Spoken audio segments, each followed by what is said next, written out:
Shamaya, you did it. STL Music. Is that good? Welcome back to the show. So listen up, we back in the game. Sweet believe we got the flame. Motivated to the fullest every single day. We wake up, get it in every way. Right from the 222 and the global inspiration. Talk this sports and top news, no hesitation. Sweet the league is back. We always coming back, that's a fact. Wanna tell them that. STL Music, mama, we did it. Where we at? Coach Jill in the house with the flow so tight. Every rocks, that's we united. The best show, Monday through Friday. If this ain't different, they lying. We got the energy. When I say sweep, you say the league. Sweep the league, sweep the league, sweep the league, sweep the league. San Antonio, let's go. Sweep the league. Sweep the league. Sweep the league. San Antonio. Hey, it's Rain Fernandez, and you're watching Sweep the League. Be sure to follow me on Instagram, Twitter, and TikTok, and Facebook at Rain Fernandez, Rayne Fernandez. Hi, it's Sherilyn, and you're watching Sweep the League TV. Follow me on Instagram at official Sherilyn for more content. Hey, this is George Iceman Gervin, and you're listening to Sweep the League Radio.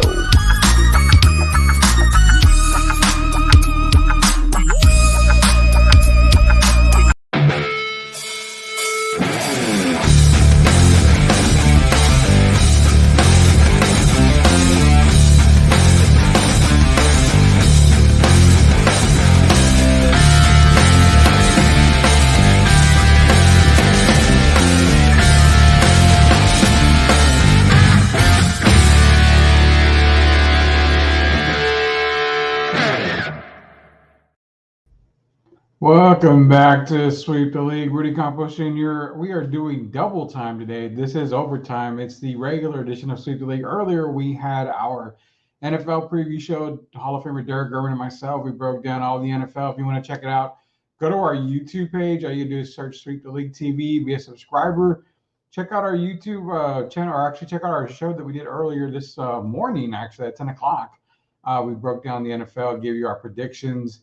As of right now, our Kansas City prediction is looking good for week one, just barely getting into halftime. 27 seconds before halftime, Kansas City up over Baltimore 13-7. NFL is back. So let's bring on Hall of Famer Derek Gervin. We're going to talk some NFL as well. We're going to break down week one. We're going to get some picks in for week one, kind of cover some stuff that we didn't get to this morning. Also, we'll look at week two in college football, a few games here to kind of watch as well. And then whatever else comes up, you guys want to talk about anything in the chat, just drop it in the chat.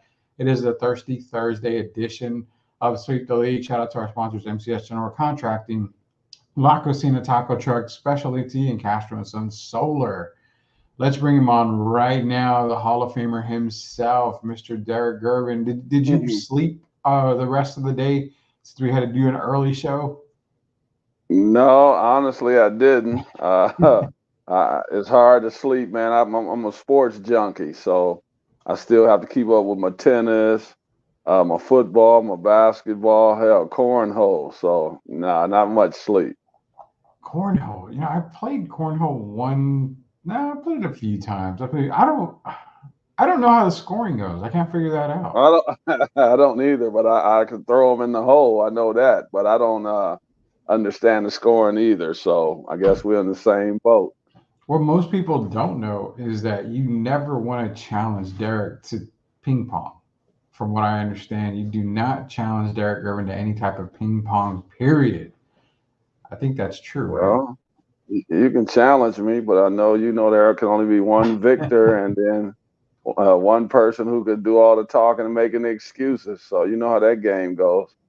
So when you play ping pong, how do you serve? Do you serve normal, or do you do that little where you do this or something like that, like spin the ball? I toss it up and put the spin on it.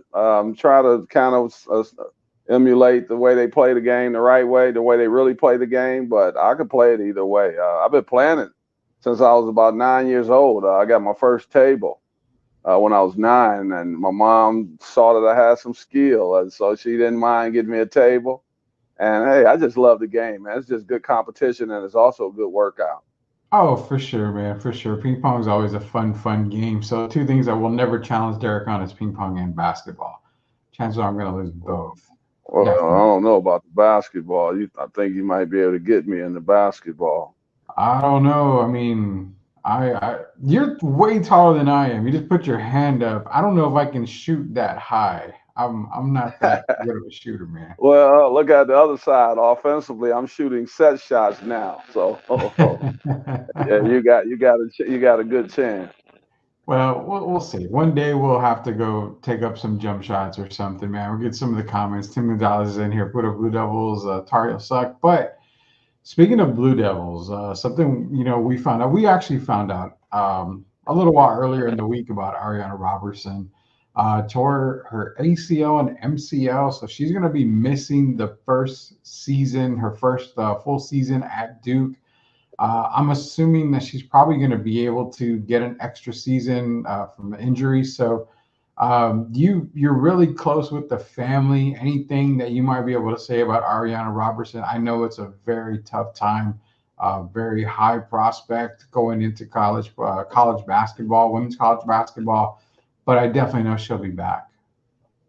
Well, it was sad to see for me personally because I know the family very well, and actually, her dad took me out for my 60th birthday last year, Mhm. and so I was hanging out with John. But I've asked him still to interview Ariana.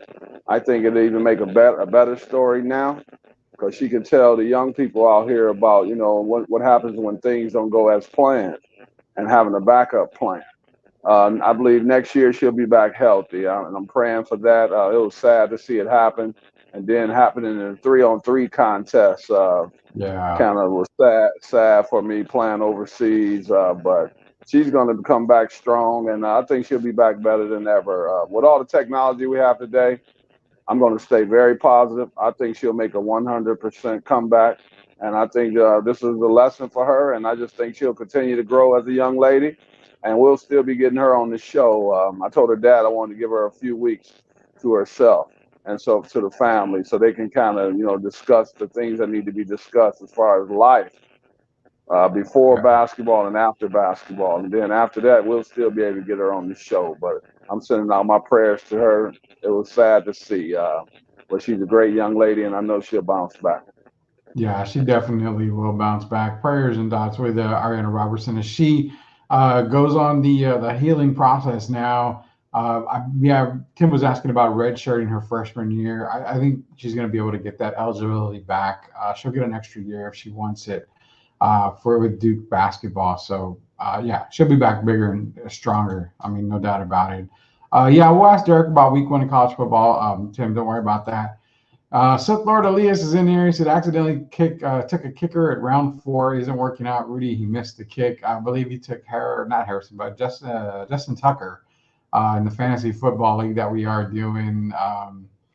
Yeah, you don't draft a kicker that early, but hey, you do you, man. You do you. That's all you right there. And yeah, most likely she will redshirt. So more likely Ariana will redshirt. Derek, before we get into some sports talk, we're going to talk a little about NFL Week 1 coming up. We gave our previews and our predictions earlier. We're also going to talk about some NCAA football. Just kind of do some predictions as well tonight for week 2 for NCAA. But I gotta show you this, man. If I ever asked our God to give me any type of sign that the Atlanta Falcons are going to win. This is in my backyard earlier today. When we were done with the preview show for NFL, I went and let my dogs out, and they went out. My older dog was going crazy, crazy, crazy. And I'm like, what is going on? Never heard her growl before like this. I mean, she was just going wacko. So I opened the door, and my little dog just runs into the house. I'm like, okay, well, my older dog's name is Mari. I'm calling Mari. Mari, come inside, come inside. She wouldn't budge. She's just barking, barking, barking at, the door. And I'm like, what's going on? I turn to the left, and I see this hawk just spread wings looking at me like, I'd prefer the little dog, but I want the great big fat guy now. That's a lot more meat for me. I'm going to wait till you step out of the patio so I can get me some of this great big old fat guy. But nonetheless, dude, I asked for a sign, and guess what? This is a sign. My Super Bowl pick is changed, Derek. There's no more Lions in the Super Bowl. It's Falcons. It's all Falcons. Falcons are going to go 17-0. They're going to steamroll everybody in the playoffs. We're getting a Super Bowl because this guy or girl appeared on my back porch. Well, they might be trying to make you a millionaire, man. You don't get too many signs better than that. And right before football season starts as well. Exactly. So I said you're kind of underestimating your Falcons, and I guess they came to see you front and center. And it sounds like Mari is a Cowboy or a Texan fan. So you're going to have some problems this year. Your dog doesn't want to see the Falcons win. And there is your sign right there. So if you were smart, man, you better go put down that 1,000, go to Las Vegas or wherever, however you do it today, and put down that 1,000 on the Falcons to win it all. I think I might. So if Mari is a football fan, she's going to take after my wife, who's a diehard Cowboy fan. So, yeah, maybe Mari doesn't like the Falcons, but I seriously opened up the shade after I got scared. And I looked, I said, that can't be a Falcon. There is no way that's a Falcon in my backyard. But after looking, it's a red-tailed hawk is what it is. So looking at it closely, and I've never seen one up close in person like that. I mean, maybe at the zoo, but I've never seen this before in my entire life. So great experience. Well, maybe they're telling you UT, because you did pick UTSA, so maybe they're telling you birds up. Could be that. It could be another bird that we talk about, the UTSA Roadrunners, which – known fact, I saw my first Roadrunner living out here. I'm walking my 2.5, 3 mile walk around the neighborhood. I just see a Roadrunner just run all the way down. I'm like, oh crap, that is a Roadrunner. So I've never seen one before. Me. Yeah, me. That the only, you want to know the only Roadrunner I've ever seen? I've seen two besides the one that I saw the other day. That would be you and Devin Brown. That would be the only two Roadrunners I've ever seen in person. So. But no, nonetheless, man, it's a good sign with the Atlanta Falcons. We're going to definitely go to the Super Bowl and win this year. Joel Colon, what's up, man? I told you, we would be back tonight. I know you missed the earlier show. Hope you were able to watch the preview show. If not, go to YouTube, search at Sweep the League TV. Our NFL preview is up. Yeah, we are back again. We're doing double duty tonight. We them boys, man, the Cowboys. So, we'll talk a little NFL, man. Earlier, we broke down the NFL. We gave our predictions. We gave our previews for each division. When it comes to the NFC East, you had the Cowboys #1 in the NFC East. And I remember saying that all fingers, everything points to the Eagles being #1 in that division. But that's not my path. I think, like I said, I think the Eagles and Cowboys both go 11-6. I think the Eagles will hold the tiebreaker at the end. So that's going to give them first place. But both at 11-6, that's kind of what I have. But on my opinion, the Cowboys are the better team in that division.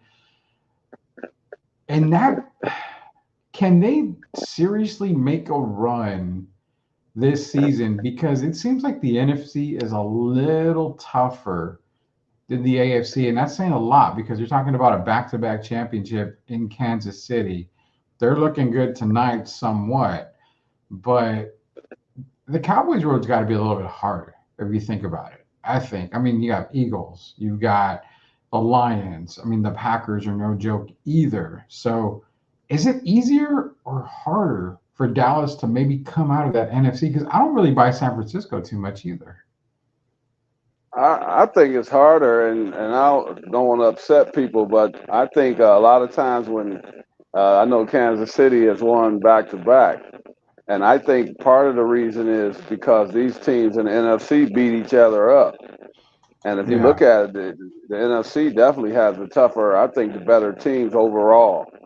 And, Kansas City doesn't have a whole lot that they have to worry about. If you look at in the AFC this year, they might because the Jets, we could see a resurgence of the Jets. I expect the Bills to be better.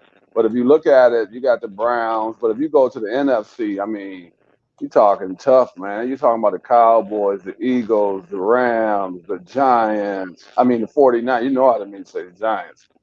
49ers, the Lions.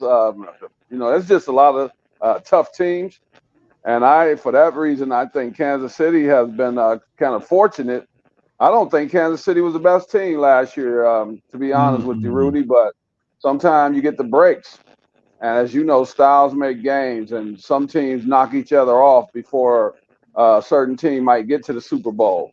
And I think when you look at Kansas City last year, they were fortunate to beat the Ravens 17-10. And that was a game that couldn't win either direction. So for me, it's definitely tougher in the NFC. And I think those teams take a lot of energy out of each other. That's just knock down, drag out football. Yeah, I really believe that too. And I will fully back you up because I know we've said it for a long time. We knew Kansas City wasn't the best team last year. There was no way they were the best team. Um, I mean, I know San Francisco wasn't the best team in the NFC. I can clearly state that.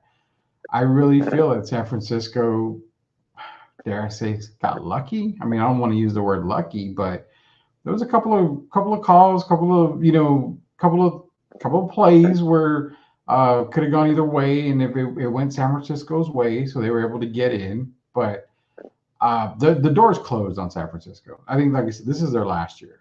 They've got to do it, or they're not going to get it done. But yeah, I don't think Kansas City is exactly the best team. They're not even the best team in the league right now. I don't even have them as the best team in the AFC, and that says a lot. I mean, I don't have them as the best team in the AFC. So, I mean, you're clearly right on that. You hit it right on the head, the nail on the head there when you said Kansas City really wasn't the best team last year. We fumbled it away last year. That shirt I'm wearing this afternoon and this morning, Detroit, we fumbled that game away. If you remember, if you look at the second half when we played the 49ers, there had to be 4 or 5 drops that you just can't explain that guys wouldn't make in an entire season. And I mean, we coughed up the ball. I guess the lights were too bright for us. But I expect that to change this year. But yeah, it was. I'll say the Chiefs won. So hey, they were the best team at the finish. But I think they got a lot of luck on their side last season. Yeah, they did. We'll see how this season plays out. I think if you remember what we said this morning in the previous show, both Derek and I were taking the Super Bowl to be AFC representatives, the New York Jets, and the NFC representatives, the Detroit Lions. So that's mine. You were taking the Jets, though, right? I couldn't remember if that was the case. I'm still taking the Jets, but I'm telling you, man, I've been having some hard sleeping times the last few days because I've been switching between the Jets and my team. Buffalo. You know what Super Bowl I want to see? Yeah, I'm still wondering if the Buffalo Bills. We talk about all these teams, the window closing, and you mentioned the 49ers, and then you mentioned the Cowboys earlier. What about my Buffalo Bills? Because if they don't win this year, people are going to continue to question Josh Allen's legacy, and I don't want to see that happen because I think Josh is one of the premier quarterbacks to play this game. And so I'm hoping that the Bills can get over the hump. And what I call getting over the hump this year is making it to the Super Bowl. So I'm kind of on the fence, the teetotaler with the Jets and the Bills. For me, it's hard because I know Buffalo's been one of the better teams in the AFC in the past few years with Josh Allen at the helm. But I mean, you lose Stephon Diggs, you lose Gabe Davis. Your receiving core isn't exactly the best kind.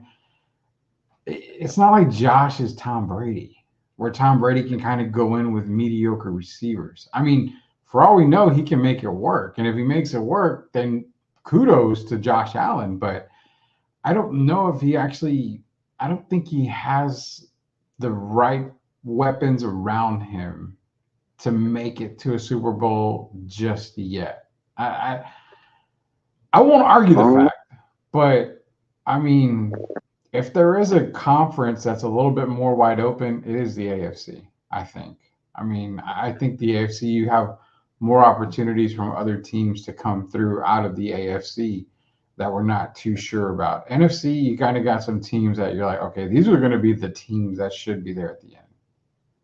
Well, I'm hoping Josh could make someone into a star, someone that we haven't heard of, or someone we've barely heard of. Maybe that's just scratching the surface.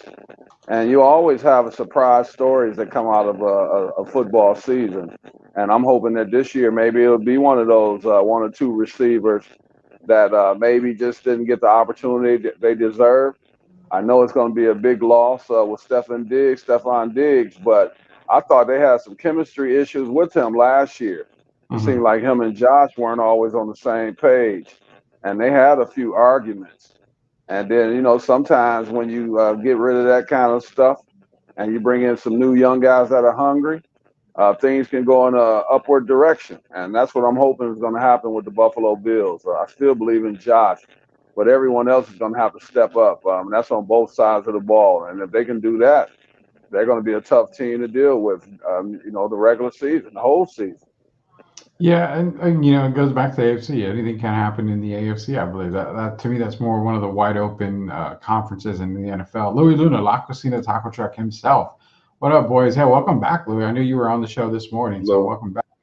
Appreciate that. Now, he can get the Jets. The Jets will do Jets things, y'all. They ain't winning. Joel is really beating us down for this Jets AFC representative. So who knows, man? I mean, I've always said I'm a closet Jets fan. I've always been the one that be like Jets, Jets. I won't go as far as where the firemen's hat. I forgot the guy's name, but I won't do anything like that. So Tim wants to know which Texas team has the most pressure in football this season: Cowboys, Longhorns, Aggies, or Texans? Easy answer, Tim. I'm going to throw the gotta Aggies. be and you throwing in the Aggies as I'm throwing them team out. with the most pressure? Oh, Yeah, okay. yeah. Well, for me, it's quick. It's a no-brainer for me. It's the team that's worth $10 billion, and that's the Dallas Cowboys, a team that haven't scratched the surface in about 28 years now. Yeah. So for me, it's easily the Dallas Cowboys, because we got to see what's going to happen if they weren't to win. If they didn't win this year, what's going to happen with Mike McCarthy and Dak Prescott? So for me, it's definitely the Dallas Cowboys. Dallas is the obvious choice. I'm going to go with a different one for the sake of argument here. I'm going to go with the Fighting Texas Longhorns. They have a really stacked squad this year. This is probably one of their better teams that they've had in a while, just in my opinion. But they're going into the SEC, their first year in the SEC. They're already picked to be one of the top two teams in the SEC. They're going to have to go through Georgia. They're going to have to go through two rivalry games with Oklahoma and Texas A&M. They've got a massive game we're going to talk about this weekend over at the Big House at Michigan against Michigan. So I'm going to take the Longhorns having the most pressure, because you want to make a statement going into the SEC. And with the type of quarterbacks that you've got, you can't use the excuse, well, Quinn Ewers got hurt. Well, Arch Manning is that backup right now, and he is that guy. He can lead them still. So I'm gonna let Derek have the Cowboys argument's sake. I'm going with the Longhorns' sake, because for me, there's so much riding on this season for the Texas Longhorns to get to that national championship game that, it's going to take them to probably get injured more than just a quarterback for that to happen. So if they don't get there, then it's probably going to be a lot of talking and a lot of chatter at the end of the year for the Texas Longhorns. The Texans, they did great last year. I can't see them faulting any more than maybe just getting into the playoffs and not getting a playoff win. I still see them making the playoffs. I don't think the Texans have any pressure at all. I think it's just all uphill for the Texans. The Aggies and Texans won't lose their coach after the year if they some say falter. If they were to falter, they're not going to lose their coach. But I tell you what, if Dallas doesn't at least get to the Super Bowl, and if the Longhorns don't get to the championship, and I don't mean getting to the final 12, I mean getting to the championship, we're looking at Mike McCarthy probably being relieved of his duties, and Steve Sarkisian. And Steve Sarkisian is my biggest question mark for the Longhorns, Rudy, to be honest with you. I have to see him in tight games, what kind of on-field, you have to make adjustments. And I want to see if he's that kind of guy as a head coach. And when you inherit a team like the Texas Longhorns, as big as they are in the country. So for me, it's going to come down to what kind of decisions he makes. He might get in there, and all of a sudden the lights get too bright and he started making Dan Campbell type mistakes. Instead of taking the points, you want to go for first down and all that kind of stuff. You know, the little things that can get you beat, that become big things and get you beat. Well, the other day when I had Trey Collis on, I made the comment, you know, if Texas goes in to Michigan and they get spanked by Michigan, that seat gets a little warmer. And he's like, no. And a lot of people agreed with him. They said, no, it doesn't get warm for Steve Sarkisian. No, it doesn't get warm. For me, I told him, look, you have the lighter right here. They kind of move it flaming hot, sir.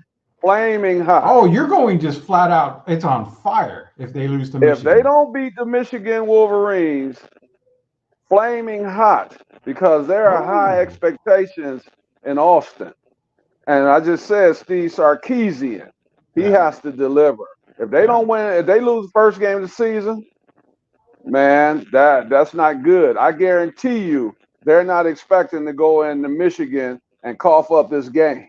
And if they do, it's going to be a lot of talk over this next week about what's the remedy for the Texas Longhorns.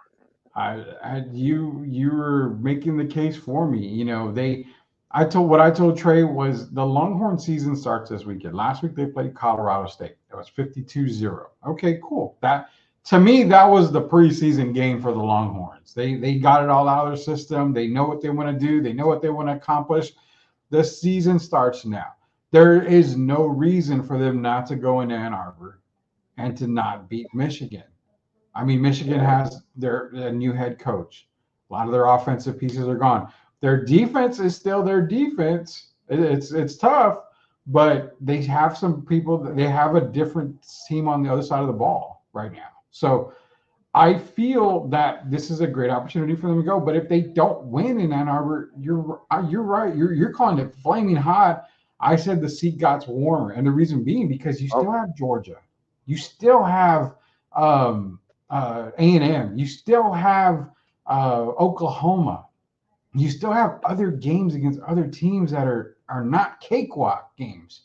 So that's what I was telling Trey, and I've told Gio. I was telling Trey and Gio, the fact is, if you lose to Michigan, you're probably going to lose one or two of those other games, possibly. That's 3 losses. You may not make it.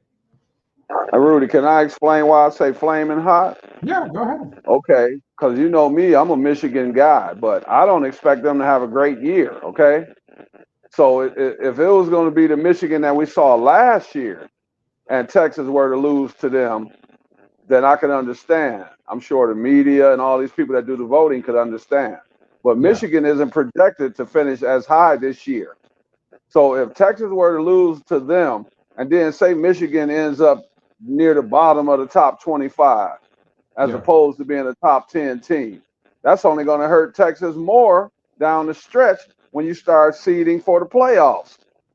So that's why I say flaming hot. It can affect them in several negative ways if they were not to win this game. And believe me, they expect 100% to go into Michigan and play in front of 105, 106,000. And the Longhorns expect to make a statement. And that's only a positive statement. So if they lose that game, it raises all kind of red flags around the city of Austin. Yeah, that's what it says for me too. It speaks a lot of volume. If they were to lose, you and I are probably the only 2 people that believe if Texas goes in there and loses to Michigan, that seat is warm, in my opinion. And for you, it's flaming hot. I think we're the only 2 guys that feel that way. But people have to understand, like you mentioned, the expectations are super high. And that's why I have the Texas Longhorns having the most pressure this year for a Texas team. Jim wants to know what's the number one thing Texas needs to do in order to beat Michigan. Give us a couple of seconds on that, Tim. We're going to go to our quick commercial break here. When we come back, we'll answer your question. Plus, we'll cover a little more NCAA, and then we'll make our week 1 picks for the NFL kickoff week, which is week 1 this week. We've got Kansas City, Baltimore right now. Kansas City's knocking on the door. No, take it back. They're on the 45, but they are up 13-10 over Baltimore right now. Well, this is going to be Sweep the League. It's the Hall of Famer Derek Gervin, Rudy Campos Jr. We will be right back. Are you looking for a contracting company that gets the job done right the first time? Look no further than MCS General Contracting. MCS specializes in top quality concrete work, including patios, driveways, foundations, and swimming pools. The team of experts are dedicated to delivering exceptional results and unparalleled customer satisfaction. At MCS General Contracting, they're not just hardworking, they're local. Based in San Antonio, they are committed to building relationships and trust within the community. That's why MCS guarantees your satisfaction. They pride themselves on getting the job done right the first time, every time. So why wait? Contract MCS General Contracting today to schedule your project and experience the difference for yourself. MCS General Contracting, building a better San Antonio, one project at a time. Proud sponsors of Sweep the League. Hey guys, are you ready for a flavor explosion? Look no further than La Cocina Taco Truck, serving up the best street tacos and quesadillas in New Braunfels. With a 5-star rating and rave reviews, they're not just a taco truck. They are a taste sensation. La Cocina staff is the best in town and pride themselves on making every customer feel like family. Whether you're feeding a crowd or just satisfying your own cravings, they've got you covered because no order is too big or too small for them there. Louis and his staff are all about customer satisfaction and they love their community. Don't worry, San Antonio friends, they're just a short trip away to New Braunfels. So why wait? Come visit La Cocina Taco Truck today and taste the difference for yourself. That's La Cocina Taco Truck, where every bite is a fiesta. Proud sponsors of Sweep the League. Spurs fans, are you ready to stay ahead of the game of the San Antonio Spurs with the best coverage in the business? Tune in to Locked On Spurs, the daily podcast that brings you expert analysis, exclusive interviews, and all the latest news and updates for your silver and black. Join Jeff Garcia, the most informative and entertaining host in the game, as he breaks down all Spurs news and notes, interviews the biggest names, and keeps you locked into all things Spurs. From Monday to Friday, get ready to start your day with the best Spurs coverage in the business. Don't miss out on the expert opinions, the hot takes, and the can't miss guests. Make sure you're locked in with Locked On Spurs. Subscribe to their YouTube channel now and stay ahead of the game all season long. Locked On Spurs. It's the best Spurs coverage in the business. Don't miss out. Pops the mastermind, got the team what we need. 5 rings deep, we the dynasty kings. From the Alamo Dome to the banners we bring. Respect the All right, welcome back to Sweep the League. Hall of Famer Derek Gerwin, Rudy Campos Jr. Shout out to MCS General Contracting, also Specialty La Cocina Taco Truck, and Castro and Son Solar. Also, shout out to Locked On Spurs. I will be on Locked On tomorrow, I believe, with Jeff Garcia, so be sure to tune in for that when that episode is released. It's Locked On Spurs with Jeff Garcia. This next segment is brought to you by MCS General Contracting and La Cocina Taco Truck. Tim basically asked a question, said, what's the number one thing Texas needs to do in order to beat Michigan? For me, and it could be the same for you, for me, it's all about taking care of the football. Michigan's defense will make you pay on that side of the ball. So yours needs to be careful with the ball. Don't get too aggressive. Stay aggressive, but don't be too over-aggressive. They've got to watch their turnovers. That is the number one thing on my big board when it comes to keys to victory. Limit the turnovers on the offensive side for Texas. Even though he had, 260 yards last week and 3 touchdowns, he still threw an interception against Colorado State. Now, the other part is you've got to control the game. You've got to be able to be up-tempo. You got to be quick. You know, Michigan, they're as good as their defense is, you got to keep them off their feet. They got to keep them thinking, keep them moving. So just playing at a fast pace, they've got to do that. That's what I feel needs to happen for Texas in order to beat Michigan. Derek, if you have something to throw in there, be sure. You'll be all mine. Go for it, man. Well, I think they have to play fast as well. try to get Michigan out of sorts. But for me, I'm a guy that believes in football, the offensive team. The first down is important to me. You want to be able to get 3, 4, 5 yards, I'll say, so that you can manage the game a lot better and not put yourself in situations where you have to pass if you don't want to pass. And I think doing that will give Michigan problems. Me keeping up with them over all these years, a lot of times they've held teams to 2.5, 3 yards on first down. And I think Texas is going to have to open it up with the running game. That includes McEwers. And if they can put Michigan in situations where it's 2nd and 4, 2nd and 3, situations like that, I think that's the best thing for Texas. And I think that'll sustain them throughout the course of the season. First down is big. That's major for me. Yeah, that's great points right there. 100%. Kind of controlling. That goes back to controlling the game, being sure you put yourself in the right field position. You make it, 3rd and short. Keep it, 2nd and short.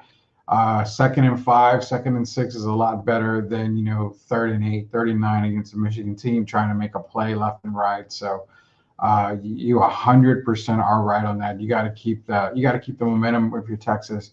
And that's probably one of the keys right there. So Derek, does Texas need to start off fire in the beginning of the game? They really do. They've got to get off to a really, really fast start, I believe. But you got to silence the crowd early. When you play them, it's hard to play in Michigan, and a lot of times you have trouble. Teams get delay of games because they can't hear themselves when they call in plays. And so you got to get out and take the crowd out as soon as possible. And that's going to be hard to do. But if you hit them in the mouth right from the start, which is what I think Texas is that's going to be their game plan. And I think that they're going to rev it up, and they're going to try to take Michigan out in the first half. If you let a team like Michigan hang around, we've seen strange things happen in the second half. And I think Texas is going to have to try to go for the knockout blow early and continue to sustain it over 4 quarters. And if they do that, they should win by at least 10 to 13 points, and maybe even more. Texas might be able to win that game up to 20 points if they come out and execute like I expect them to. And it's not hating on my team. I'm a Michigander, but I got to be honest. I'm going by what I see. If Texas were to win that game convincingly, I wouldn't be surprised. Yeah, and that's probably one of the bigger games of the weekend. So we'll just cover it right now. Like I said, we're going to do some NCAA football. We'll do some NFL football here for the next segment. So Saturday at 11 a.m., it's Texas against Michigan in Ann Arbor in the Big House. Right now, they've got Michigan. Actually, Texas is favored by 7. So what do you think? Do they cover? Is it? Do you have Texas winning? How do you feel that it goes? The over is going. It's 42.5 is the over and under. Just FYI, you did throw it out there, but 42.5. Wow, that's a question because I don't know what kind of offense Michigan is going to have without J.J. McCarthy. But I think Texas wins that game. I think they cover the 7 points. And it should be a good game, at least for the first half. I believe in my Wolverines, but I think we're going to be a little bit overmatched the first game of the season. I just think Texas is a top 5 team, and I really believe that. And I believe Michigan at the end of the year will probably be, even if they're in the top 25, it'll be more like between 15 and 25 as opposed to a top 10 team. So I think the better team is going to win, and I think this year that's the Texas Longhorn. Yeah, I'm going with the Texans Longhorns on beating Michigan this weekend. -7. I think Texas actually, they put up a few points on them. I don't expect them to score 50 points or even 40 points, to be honest with you. I still have it right around that. 30, 33, probably to around, I would say 33 to 24, somewhere around there. I think it's going to be a really good game. It's going to be a good battle. I expect Michigan to get a couple of defensive scores on Texas. It's kind of weird when Texas plays a little too fast. They get a little careless, and I noticed that about Quinn Ewers. That's why I say you got to play aggressive, but not too aggressive. So That's where I think it falls down to. But I got about 30, 34 to 24, right around there is what I kind of predict the score to be. That 45 is too low. I think I'm looking at like maybe a 41 to 24 type game. They're going to score more than 45, I believe. And I think Yeah, both teams are. Yeah, I definitely think that's low. Texas might score that by themselves. it's very possible, man. Very possible. The other big game that we're going to talk about real quick and just kind of shed some light on are your Roadrunners going up to San Marcos, just down the street from me, actually, to take on the Texas State Bobcats.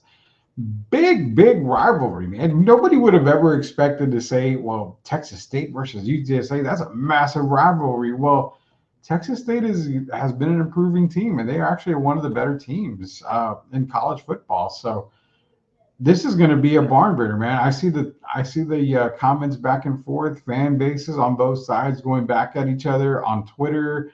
It's hilarious. It's fun. I'm excited for it, man. Jordan McLeod for Texas State, also Ismail Mahdi, their running back. I mean, they've got some receivers there. Joey Hobart is another one.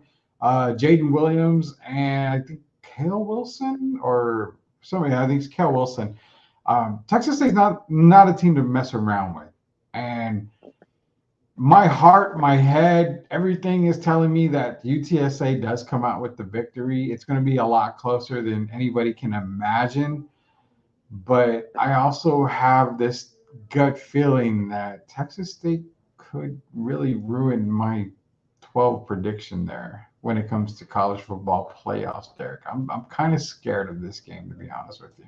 I am as well because I like the rivalry now. It reminds me of maybe I'll say on a lower scale, but it's like Auburn versus Alabama, Michigan, Texas. This has become a big game down in Texas, and I'm excited for it. I expect my Birds to win a narrow game. I'm gonna say about 3 points.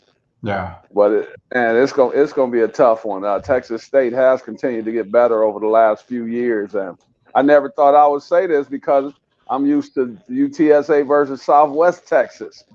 Yeah. So now that it's Texas State, I like the name change. But I think this game is marquee. It's not a game that's going to be talked about a lot over the country, but this game could have some serious consideration as far as one of these teams. Of course, we can't leave Memphis out of there, but one of these teams could sneak into. I don't even know. I could say we could, Rudy, sneak into the final, the bottom 12 to get into the playoffs, that 11th or 12th spot. So I don't expect that to happen, but this is the game of the unexpected. So I'm going to pick UTSA in a barn burner, maybe winning by a late field goal, but I'm going to say go Birds. Yeah, and the thing is UTSA is not even favored in the game. Texas State is -1. And in football terms, -1 is a damn pick'em. You get pick'em, you get 3 points just for playing at home. So that shows you the type of game that we are in store for this weekend. Kickoff, I believe, is at 3 p.m. It's at Jim Wacker Stadium. But you brought up a point that I brought up the other day with Gio as well as Trey as well about Texas State. They are actually third on my list to potentially make it into that college football playoff because if they beat UTSA this weekend, they've got Arizona State next weekend. Not a huge win, not a ranked team, but Arizona State is part of a power conference. So you beat an Arizona State. Then you go to Sam Houston. You take care of business there. The rest of their schedule are very winnable games. So if you're undefeated, the committee has to look at you like, okay, we need to consider them. And it could very well happen that because if UTSA loses and they beat Memphis, UTSA beats Memphis, well, there's one loss per team right there. UTSA will have 2 losses because I don't see them beating Texas next weekend. So they could potentially just squash all the dreams the Roadrunners have, as well as Memphis, because if UTSA beats Memphis, then you can't put Memphis over an undefeated Texas State team.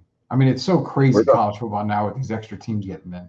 We're going to have to score, Rudy, to beat Texas State. I'm telling you that now. Yeah. We're going to have to put up. Oh, yeah. I believe they're going to have a pretty good. I don't want to say high octane because they're playing against my old school, but I think offensively they're going to be better than a lot of teams in the country. And I just hope that we can withstand that, take their first knockout punch, and stay on our feet. It's going to be a really good game, but I want to see UTSA pull it off. But man, that's going to be a tough one. I can tell you that now. It's going to be should be a really good game, and it's going to be a hard hitting game. Oh yeah, the fans are going to be out for this one. This is going to be fun. I'm excited for this one. It's going to be a very, very fun game. I got to throw this game out here before we go to our last commercial break. What about Colorado, Nebraska? Does Deion get his second win of the year going in to Lincoln over at Tom Osborne Field? Man, that's a tough one because Colorado was fortunate to get away from North Dakota State. Yeah. So I expect Nebraska to be a little better than North Dakota State. But I expect Colorado to win this game. They seem to get off to good starts and then falter after they start acting a little arrogant and Deion starts talking a lot. But I'm gonna go give Colorado a slight edge to win this game. I think they make their way to 2-0, and everything's gonna be on an upward swing. And then we've seen it before. They maybe come back down to earth soon. But I'm gonna say this weekend that they beat the Cornhuskers. All right, you got them beating the Cornhuskers. I don't know, man. I might have to take Nebraska, but if I take Nebraska, then I'm a Deion Sanders hater and a Colorado hater and all that. So I'll tell you what, you guys tell me who the hell y'all want to win, and I'll just go with that. If y'all want Nebraska, I'll go with Nebraska. If you want Colorado, I'll go with Colorado. That's all we'll do. We'll let the fans decide on that. It is Hall of Famer Derek Gervin, Rudy Campos. When we get back, we're going to end the show with some NFL talk. We're going to make our week 1 picks for this weekend coming up. We had both picking Kansas City tonight. Kansas City still up on Baltimore here in the third quarter. So right now the score is 20-10. I believe there's 8:24 left in the third quarter. So that's looking good for both of us right now. We're going to get the rest of those picks in here in just a little bit. Rudy Campos Jr., Derek Gervin, we will be back. Howdy from Texas. You've got to be tired of the sizzling electric bills in the Texas heat, right? Well, partner, we've got the solution for you. Introducing Castro & Sons Solar, harnessing the power of the sun to save you some serious cash. Their top-notch solar panels will have you soaking up the savings in no time. Imagine lower electric bills, a reduced carbon footprint, and the satisfaction of going green. Their expert team will take care of everything from installation to maintenance. We're talking hassle-free, worry-free, and stress-free solar solutions. So why wait? Join the solar revolution with Castro & Sons Solar. Let the Texas sun shine bright and your savings shine even brighter. Castro & Sons Solar, empowering your home one sunbeam at a time. Call them today and let's get this solar party started. Can you imagine a world where nature meets wellness, where every sip you take nourishes your body and soul? Introducing Special Leaf Tea, a line of 100% natural, ready-to-drink iced teas crafted to boost your immunity and energy. With 4 unique flavors to choose from, as in hibiscus blueberry, tangerine ginger, pomegranate blueberry, or the original, you can indulge in the perfect blend of taste and nutrition. Their teas are carefully crafted with 2 times the antioxidants and no added sugar. They're known to help with blood pressure, hypertension, type 2 diabetes, cholesterol, weight management, and even provide natural energy without caffeine. Join the movement towards natural wellness. Order now at www.specialleaf.com and start sipping your way to a healthier, happier you. Special Leaf Tea. Nature in every sip. Proud sponsors of Sweep the League. Yeah. This for the family. Loyalty, respect, honor. You know what it is. STL music. Let's get it. We the ones, never folded on ourselves, no bluffing. Legacy we building, man, this ain't up for discussion. They wanted us to quit, but we dug in deep. Motivated to the fullest, dreams ain't meant for sleep. On the grind 24/7, no time for rest. We making moves, calculated like a master chess. Love and respect. Family, the album. What's up, bud? Can I make a quick change on my pick? Because I don't like to be wrong. Dude, what's up? I think I'm going to give the Cornhuskers the edge because I forgot. Well, I forgot about Dylan Raiola. Yeah. And I think he's going to be the best that they've had in Nebraska in quite a while. So I see they got 500 yards last week and 30 first downs. And I think that's going to be hard for Colorado to deal with. So looking at how Colorado played against North Dakota State, I'm going to switch my pick up and I'm going to go Cornhuskers. I've got to go Colorado. I mean, my heart says Colorado. I know I'm going to let the fans pick it for us, but I got to go Colorado. I mean, not Colorado, Nebraska, man.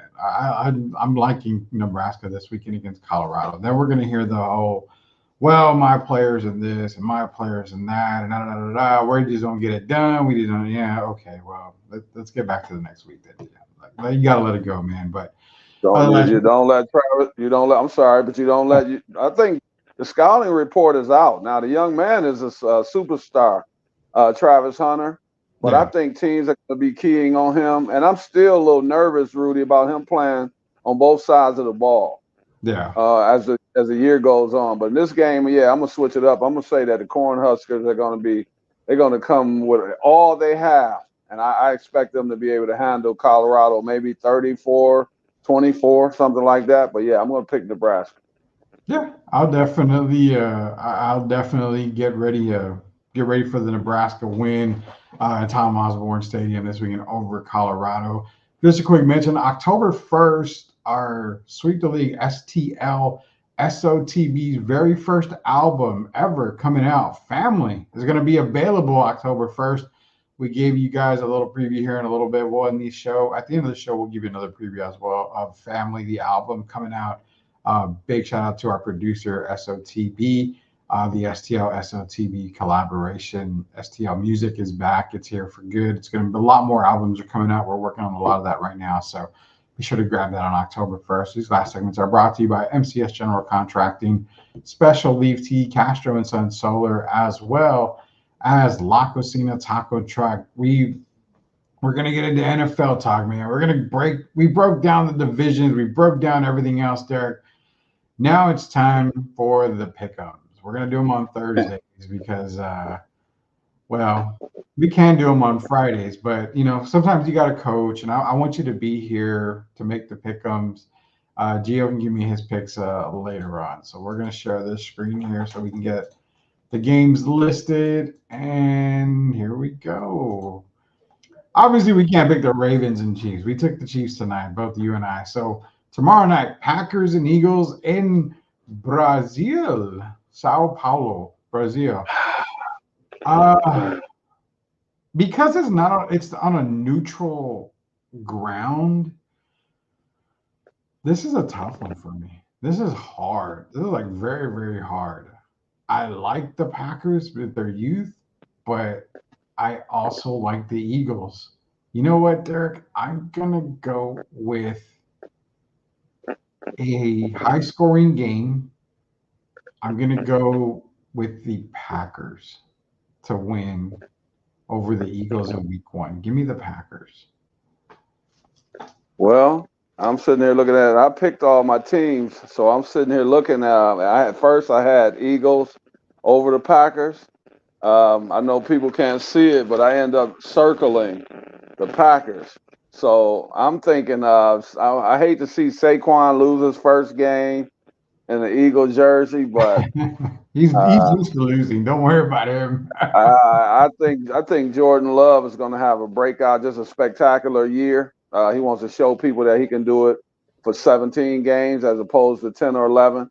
And I'm going to pick the Packers, and I'm going to call it an upset for sure. But I'm going to pick the Packers over the Eagles.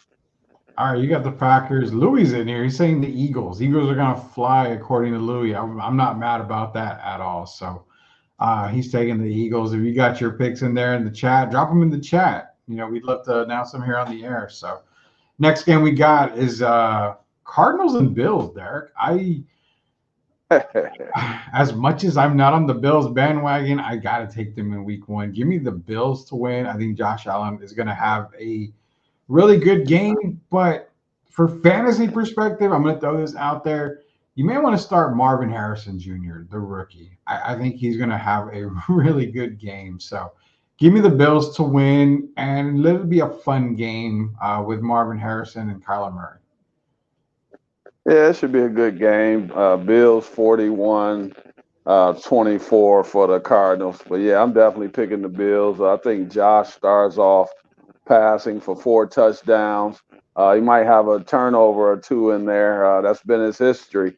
But I think for sure the Bills win that game. And I'm hoping the Cardinals look decent, but I definitely take the Bills.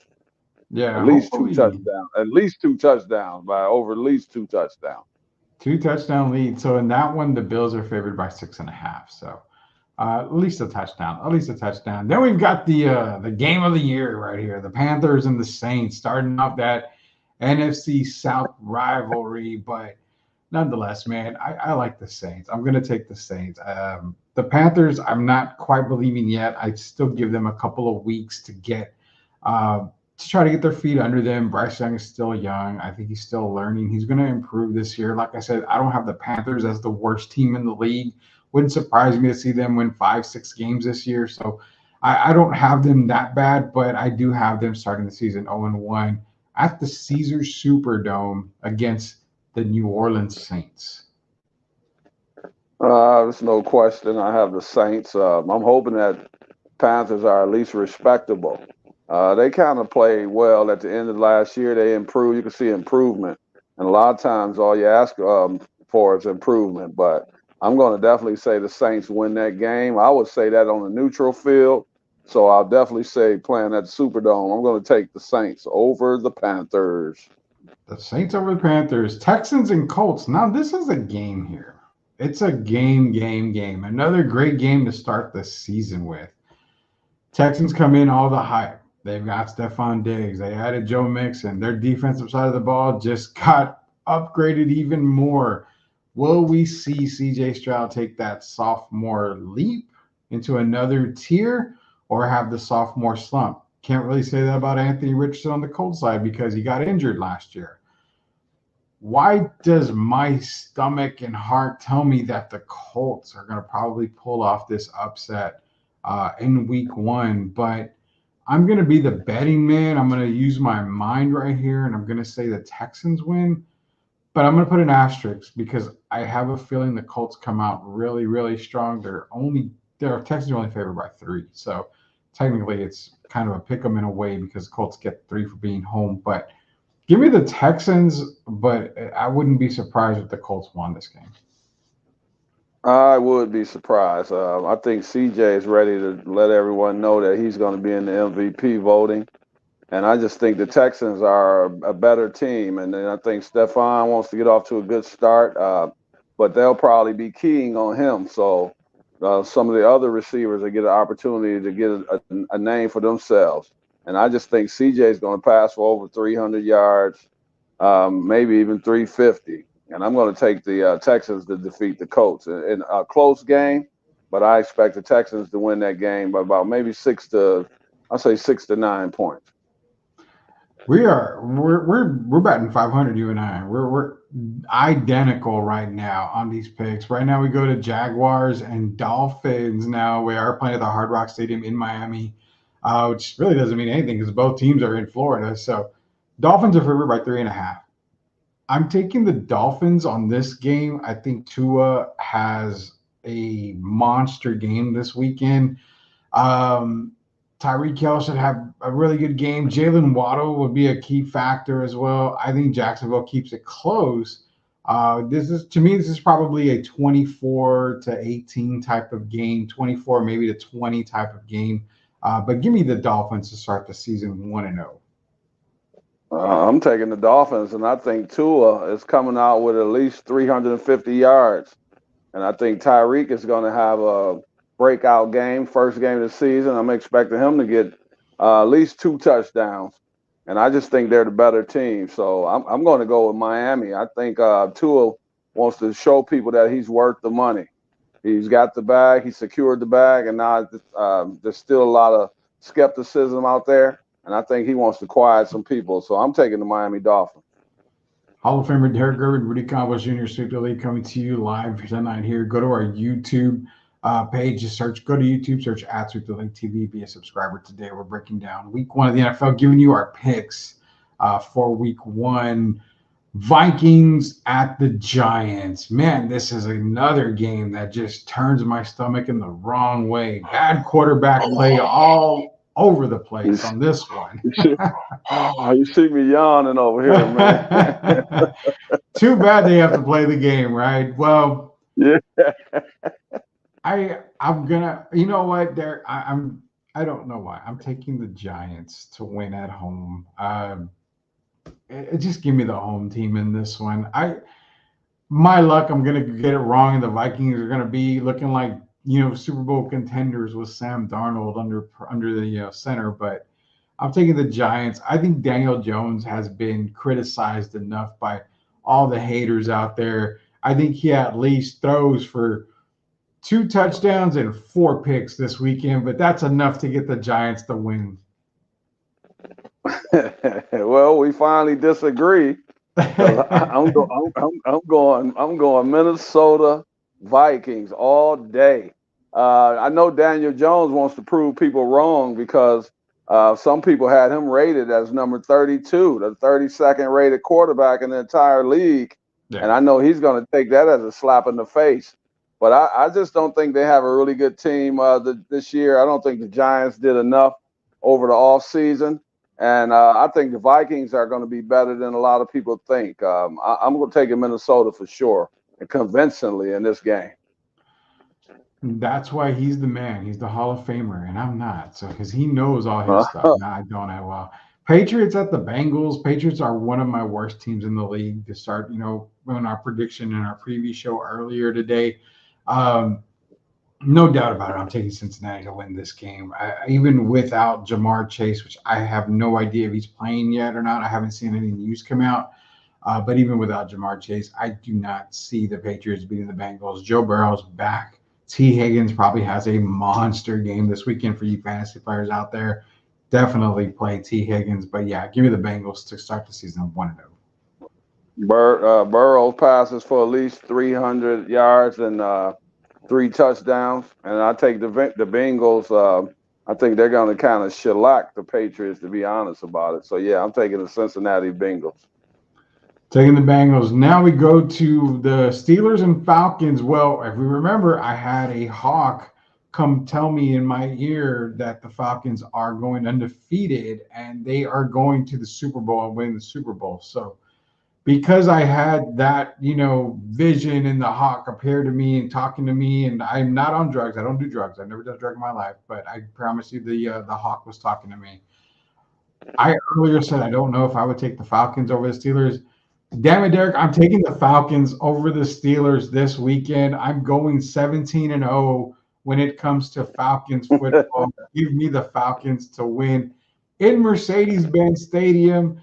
And also, just a footnote, open the Chick-fil-A in there, please. I mean, I know it's Sunday, but you got to at least have the Chick-fil-A open on a game day. Yeah, well, that's another story. Hey, I'm going Falcons, man. You like that? You guys remember when Kirk? You remember Kirk? Man, Kirk has a lot. People are still questioning their starting quarterback, and I'm not questioning him. I think he's a guy that has played well, and he secured the bag. And I know a lot of people think Kirk Cousins is overrated, but I'm not one of those guys. I watched him play when he was at Michigan State. And I think the guy's a winner, and I expect them to win this game. So I'm going. There's my pick. I'm going with the Vikings. like we said, which Kirk Cousin are we getting? Do you like that, or the Kirk Cousin who is shirtless with the gold chain around his neck from Minnesota? That I don't know. What's We're that? gonna I'm see going to what. Vikings. I'm sorry.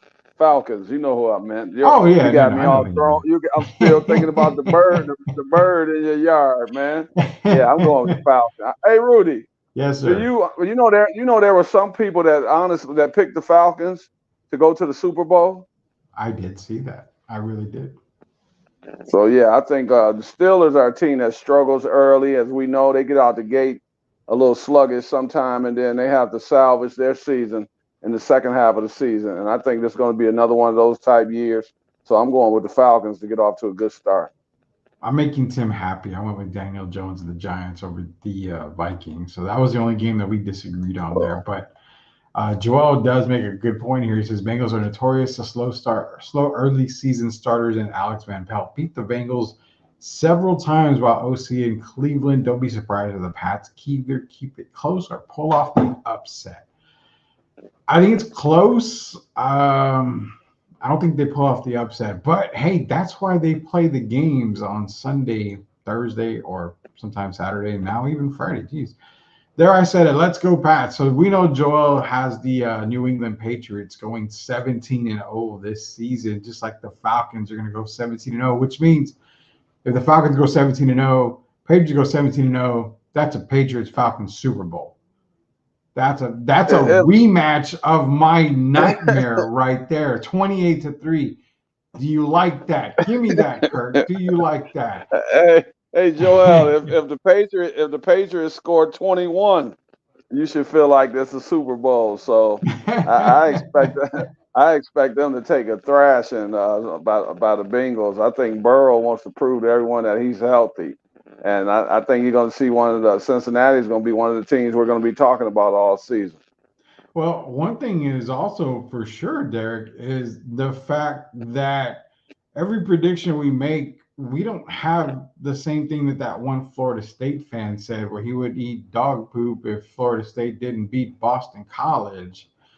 That guy went off the face of the earth. Nobody can find him. So I guarantee none of us will ever be saying he can never show up till he keeps his end of the deal.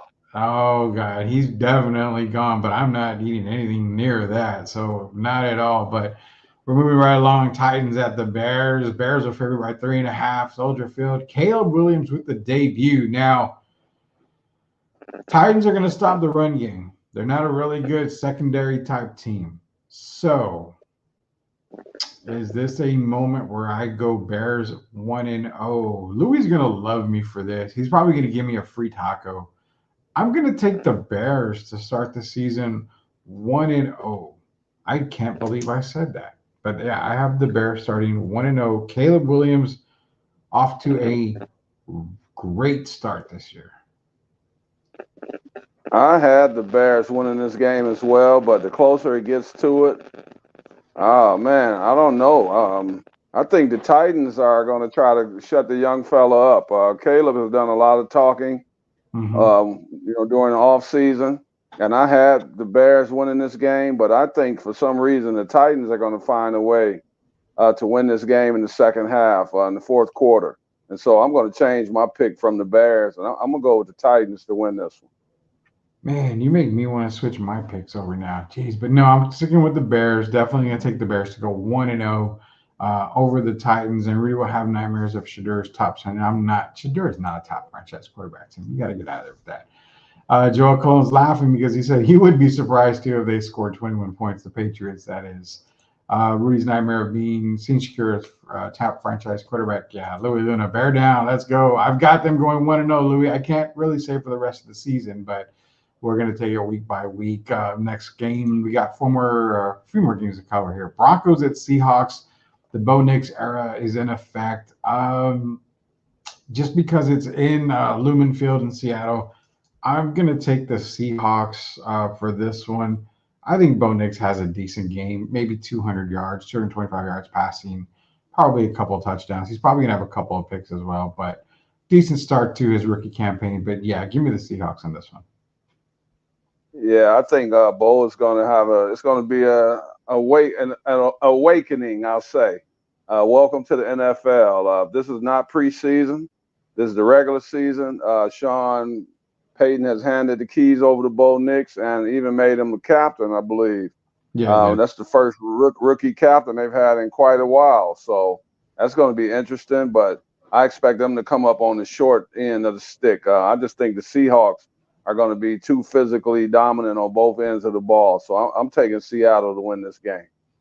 your next favorite team, the Chargers, going up against the Vegas Raiders. Now, all the talk is there's no help for Justin Herbert there anymore. Keenan Allen gone, Mike Williams gone, Austin Eckler gone. Okay, no problem.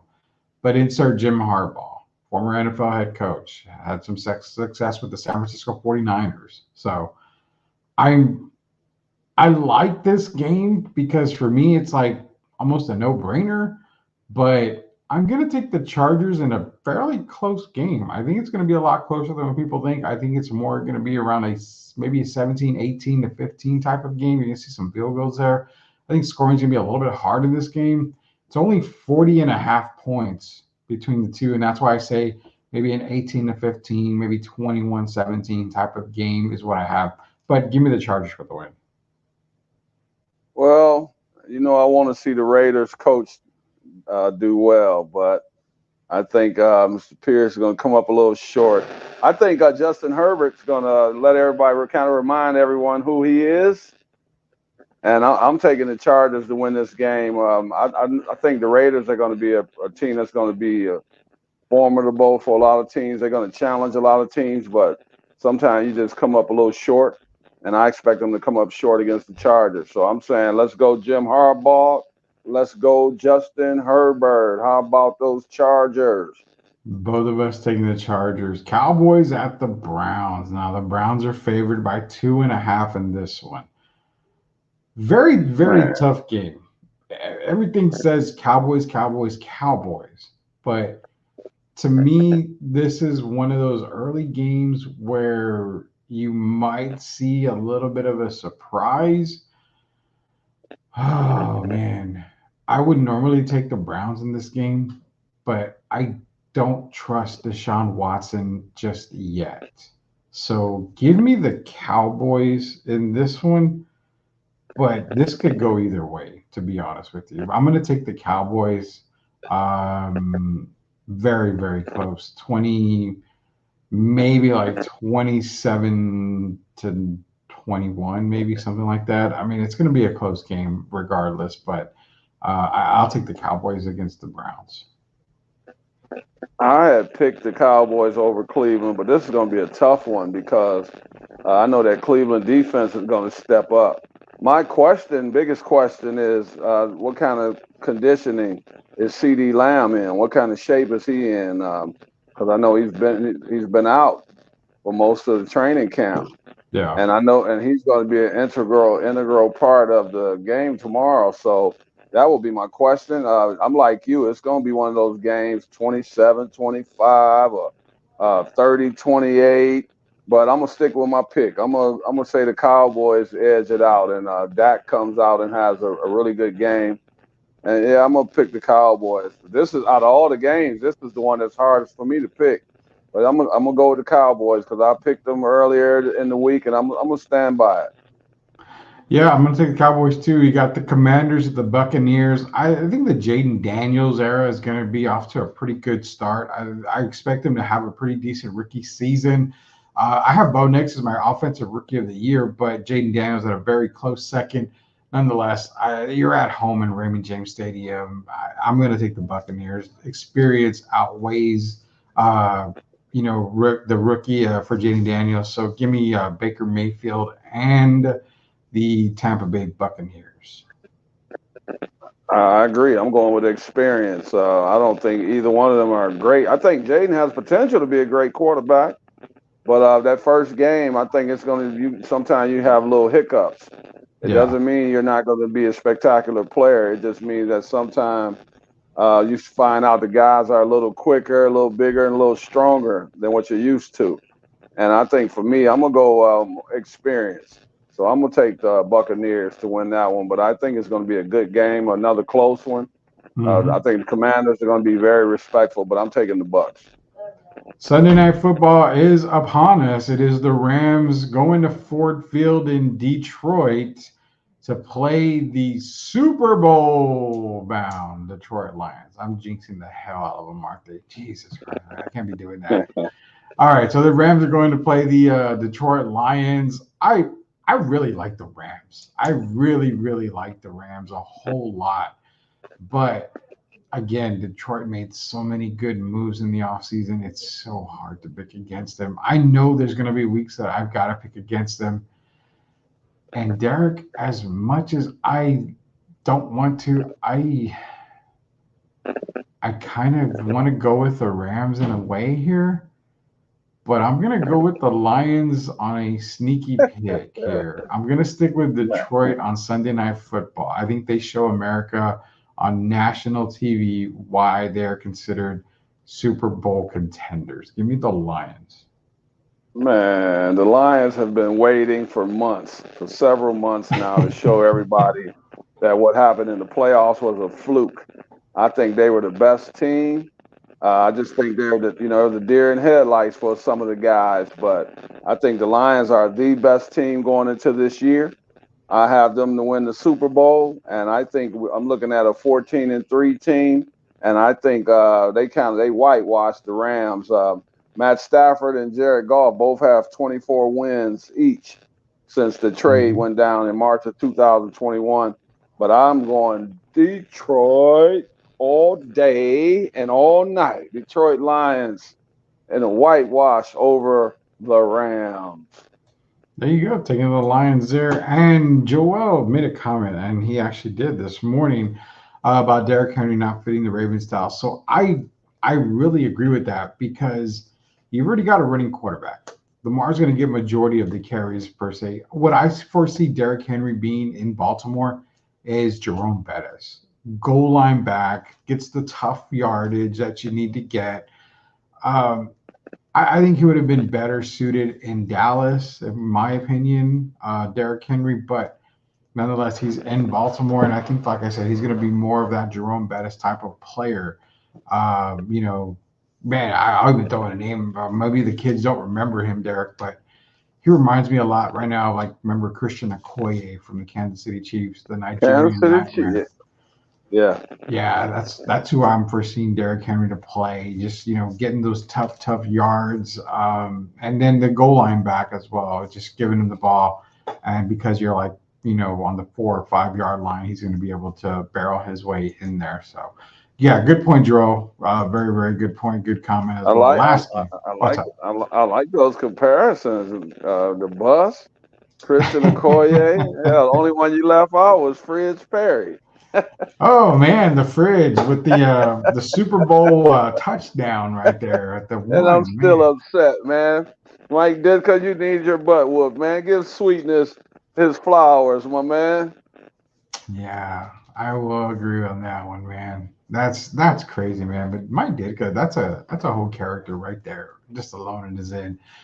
Quick update: we've got Chiefs 27-17. Xavier Worthy with 2 touchdowns. So if you drafted Xavier Worthy in your fantasy and you played him, probably looking damn good right now. 2 touchdowns, 1 rushing, 1 receiving, just caught right now. Last game we're gonna get into before we jump off the air is the JETS Jets heading over to Levi Stadium in Santa Clara, California, to play the San Francisco 49ers. Now,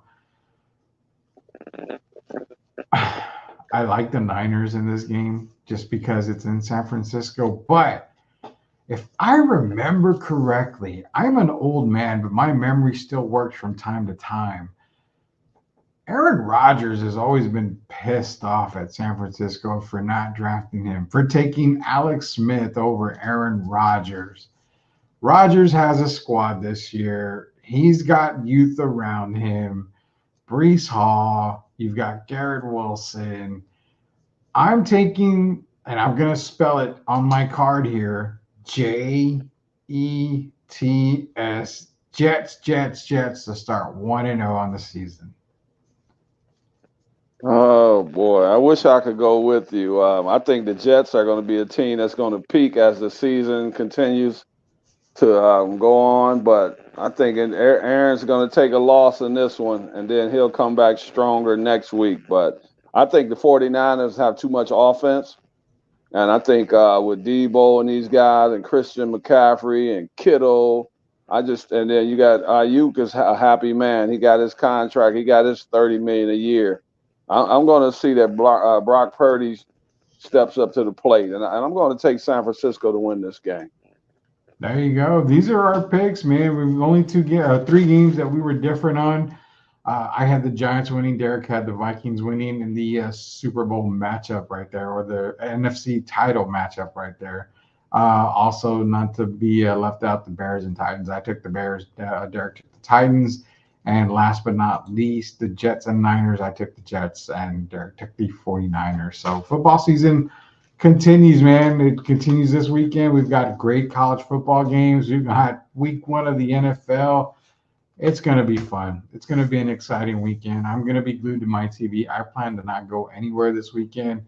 I did already put my vacation already in for the next few months up until February. I put in a massive amount of vacation time with my wife. I said, I'm sorry, I need vacation right now. So I put in my, 4 months or whatever worth of vacation time. So she understands that I'm a husband, but during this time, I'm not to be bothered from, midnight to midnight, basically, anymore during football season on the weekend. So just kidding, honey. I know you're listening to the show, so just kidding on that. But Joel Cologne says, are they still the Jets? Man, Joel reminds me of Tim when it comes to North Carolina and Duke. Joel's going to hate me when it comes to the Jets here because I've got them winning a whole lot. Won't be here tomorrow night. Duke plays tomorrow night. Well, we're going to miss you, Tim, but I don't miss that Duke school at all. There's no doubt about that. So you got any parting words for everybody, Derek? No, I just want to thank everybody for tuning in, and I want to tell them to stay safe and have a great weekend. It's going to be a lot of football, so a lot of people are going to be sitting by their televisions. And I do have to say this: let's go Sinner, let's go Sabalenka, U.S. Open. There you go, man. There you go. I forgot to share one thing with you, and I'm going to share the screen. You got to check out who liked my comment there. This is going to be a cool surprise here. But if you can barely see it, you see that right there? One Mark Price. Mark Price. Oh, I called him a legend, and he liked it. So I was giddy, man. I was a fat kid in a candy store when I saw that. I was happy when I saw Mark Price liking that. Man, that's a legend. Amazing. That's a legend. Hey, Mark, we both think you're great, my man. I hope you're tuning in. Yeah, I played against you a couple of times when I was with the Nets, but for me, man, you're an all-time legend. I'm sorry they don't talk about you more, but Rudy and we make sure we get it in. So thank you for even being a part of the show. Yeah, 100%, man. Mark Price, one of the guys that I, skilled and crafted my game in basketball was over with Mark Price. I was over Mark Price. Everything he did, I tried to emulate and just try to put it on the court. So shout out to Mark Price again. Appreciate you liking that comment. I'm a little nobody. Now I'm just kind of a more popular nobody. So Georgia Tech, yellow jacket in the house. Yeah. Point guard you, man. Point guard you. That's what I've always said. Brothers, I'm a Pats fan. We absolutely hate the Jets by nature. Exactly. That's why I'm a Tar Heel fan. I hate the Blue Devils by nature. So definitely knows how that goes. But everybody enjoy the weekend. We're going to be back tomorrow. We'll maybe talk a little more NFL. We'll maybe talk a little bit about some basketball. It's Friday. It's a fun Friday. We may just give you guys the show and you bring up some topics that you want to talk about. So we'll see what happens tomorrow night. We may even go to a little bit less tomorrow, make it a quick show for us to get started and get ready for the weekend. But for Hall of Famer Derek Gervin, it is Rudy Campos Jr. Until we sweep the league again, we'll see you later, knuckleheads. Everybody have a good night. Hey there, sports fans. I'm Ashley, your go-to girl for all things sports here on Sweep the League. Welcome to our daily news reports where we'll be covering the latest updates from the NFL, NBA, WNBA, college sports, and more. We're thrilled to be a part of the rapidly growing Sweep the League network, bringing you fast and fresh news updates every day. Make sure to subscribe to Sweep the League TV on YouTube for even more in-depth analysis and discussions with our amazing team Monday through Friday. Huge thank you to our incredible sponsors in San Antonio for their support. We couldn't do it without you. So let's get started. I'm Ashley, and I'll be sweeping the league for you every day. Stay tuned for the latest sports news and updates. Yeah, this for the family. Loyalty, respect, honor. You know what it is. STL music. Let's get it. We the ones, never folded on ourselves, no bluffing. Legacy we building, man, this ain't up for discussion. They wanted us to quit, but we dug in deep. Motivated to the fullest, dreams ain't meant for sleep. On the grind 24/7, no time for rest. We making moves, calculated like a master chess. Son, you gotta keep your eyes open. Coach, got a proposition for you. Make a run, the Little League World Series. I manage the worst team in the league. Not bad, right? Welcome to Williamsport, boys. Just a game, Bobby. It's more than that.